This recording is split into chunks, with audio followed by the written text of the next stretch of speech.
just incredible. Two. DJ Sour Milk. One.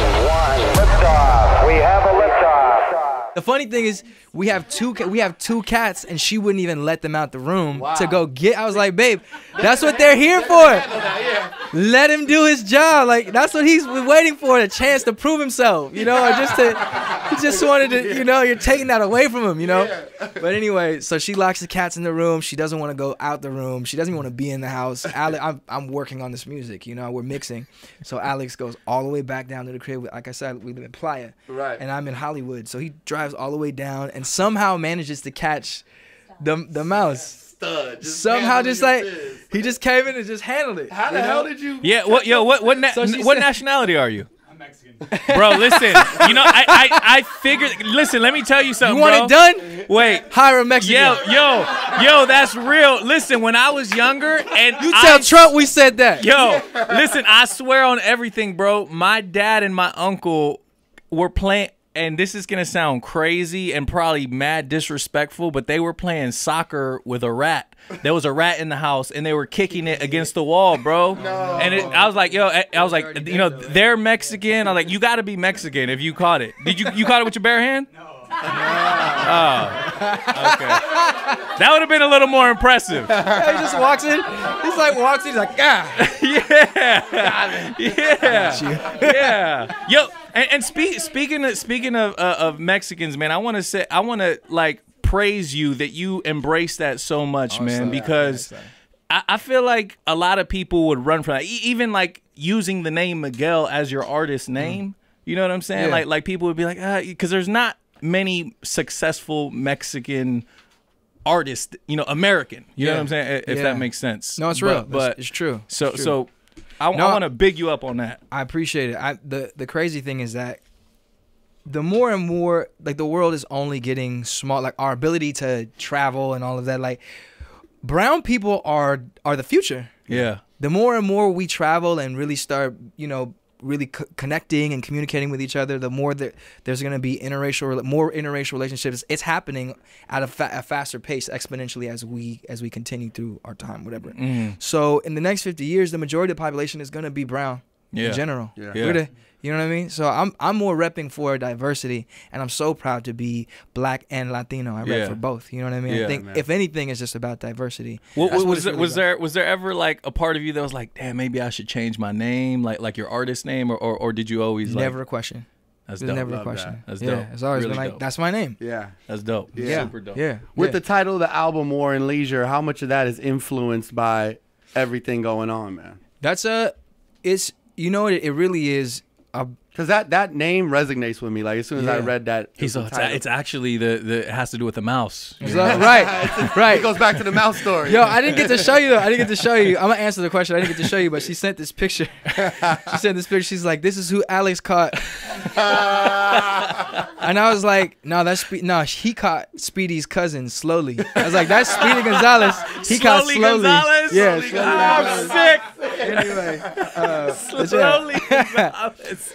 So War and Leisure is just like we all wake up and have to deal with our own reality, our own struggles. We all have our own thing, whether, you know, we have to maintain our health, try and maintain our spirit, stay positive in the midst of pressure, in the midst of opposition, in the midst of all the stuff that we all deal with in our own way, right? And that in itself is a battle. But then you add on top of that what's happening in the ethos, everything here. What just happened in Las Vegas? I hate to talk. You know what I'm saying? Yeah. We have a president who is divisive. Yeah, man. When a leader is someone who's supposed to pull people together. Yeah. You know, it's just a lot going on, and not only here in our country. There's natural disasters happening. Terrible. It's just crazy. Puerto Rico. You know, we have all the ability to communicate and really bring people together, and yet somehow we're still at the brink of war. Yeah. You feel me? Yeah. So I feel like War and Leisure is like where we're at. It's where I am, because I wake up and I go, wow, like, how can I do something that people are going to pay attention to, but still be true to myself? You know what I mean? In the midst of all of this, and you guys hear music all day. You know what I mean? There's music that you know you're going to play for business, and there's music that you play because you love it. You know?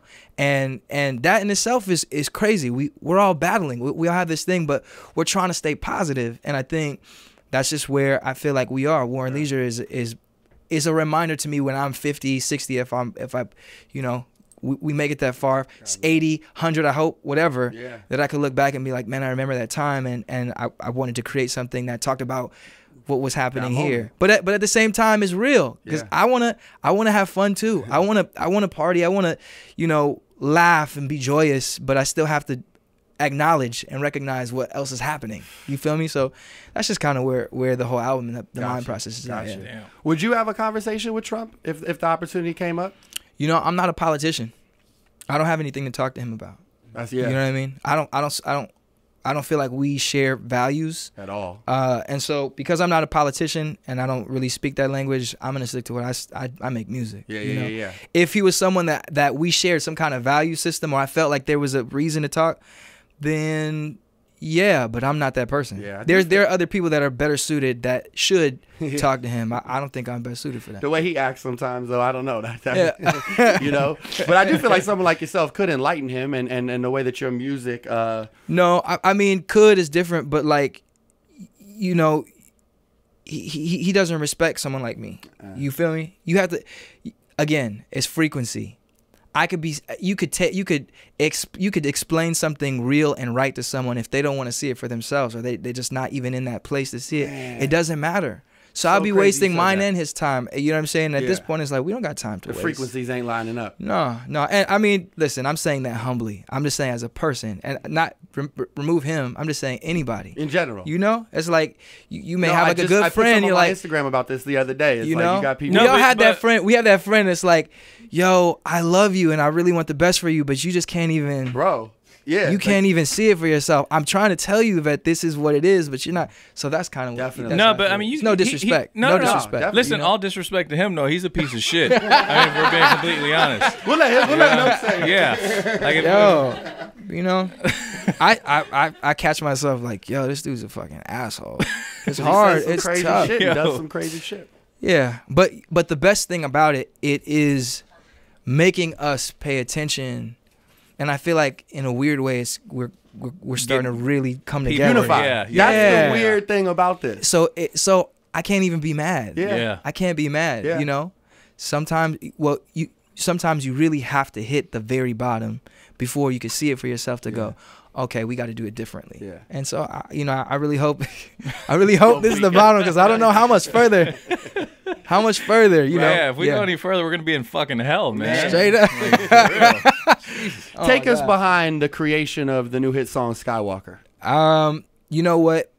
It was one of those moments where it was like, man, I'm tired of thinking about all of these, and I'm sure we all have those moments where it's like, I don't want to think about what I got to do tomorrow, what I haven't done, or what I owe, or what energy's not right, or something I could have solved but I didn't, or whatever. We all have that, and you know, it's human to want to just be like, let me just woosah and just have a good time, you know, and that's really what it was. And also it was an opportunity, like I said earlier, I was like, I like to reveal myself, you know, it's like everything, it's a new, I want to give them something new, you know, and I always want it to be real, and I don't think any of my fans have seen me like this, you know, and just to be like, no, this is, my brother was like, I say his name in a nonchalant, he's an amazing artist, he's incredible, like I can't wait for you guys to hear his music, but when I played in the video, I always go to him first, you know, and I played in the video and he was like, man, I feel like this is the you that I know, like no one else has seen you like this, but I know you like this. Wow. He was like, that's why I love it. I was like, damn, that's all I need to hear. Like that's what you were going for. Yeah. Right, and so that was the kind of like the mentality. Yeah. Awesome. And what were you smoking on exactly during the recording of that? Because listen, I don't know much about weed, but I'm pretty sure there's a weed called Skywalker. Not yet. Oh, okay. Oh, Skywalker. Yes, there is. Yeah. I'm sorry. I'm thinking of a whole. I'm sorry. Yeah, there's something else. Where you at with? We didn't want to reveal that much. Yeah, bro, I was like, how do you know about that? Yeah, I was like, wait a second.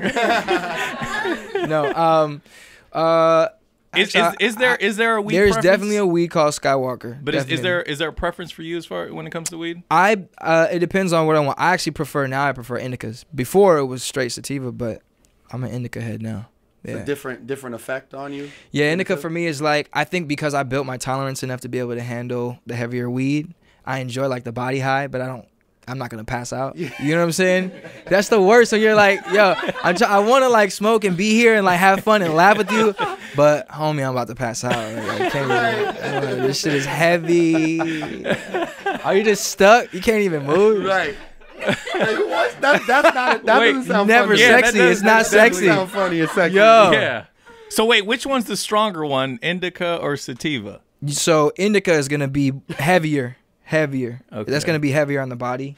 Okay. But yeah, sativa is like more of like a, it's lighter. The only thing is though, indica, if you have like anxiety, like a lot of women deal with anxiety. I mean, I've read that somewhere. Yeah, look, they're all offended over there. You are a dog. A lot of people. Let me be PC right now. Yeah, I got you, bro. No. If you suffer from anxiety though, it's not like it's tough. You got to get the right sativa if you have anxiety. You know what I mean? So I have friends that are guys and girls that deal with anxiety. Let me be straight up.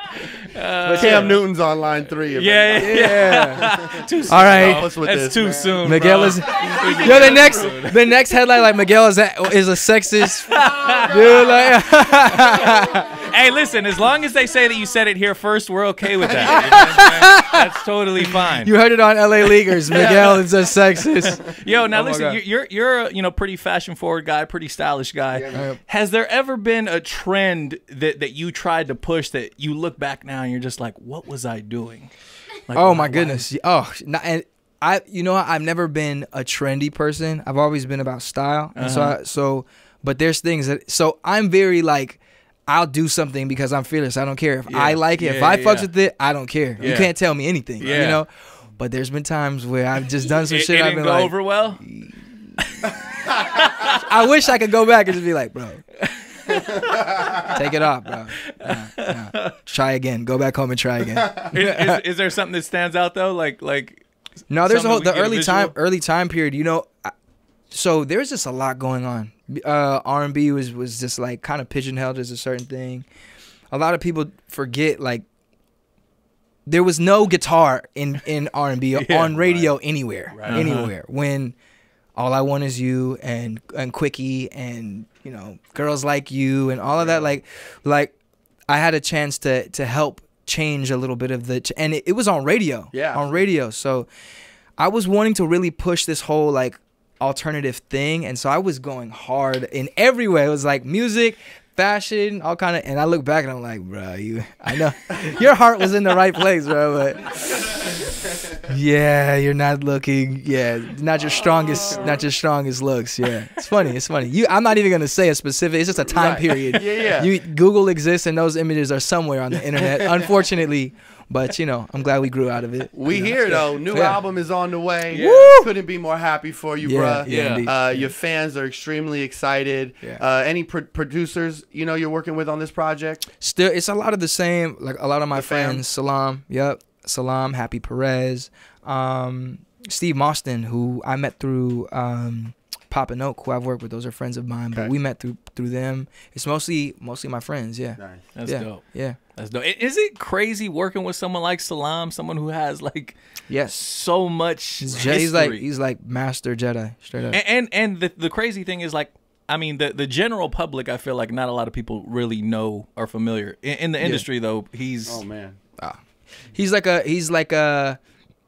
ninja. My favorite producers are able to kind of like be there, but you don't really know that they're there. They don't make themselves kind of like a one-trick pony. They're able to hear something and bring it to life. You know what I'm saying? And Salam is one of those people that not only gets into the music, but he gets into the mindset, and that's why he's able to work with the Amy Winehouse and to work with Nas. You know what I'm saying? And then to work with Fugees or Lauryn Hill, or then come work with like he's just all over it, and he just got soul, he just got that soul. He's very connected, and so it is crazy when I think about it. It's crazy. Are you still learning in the studio?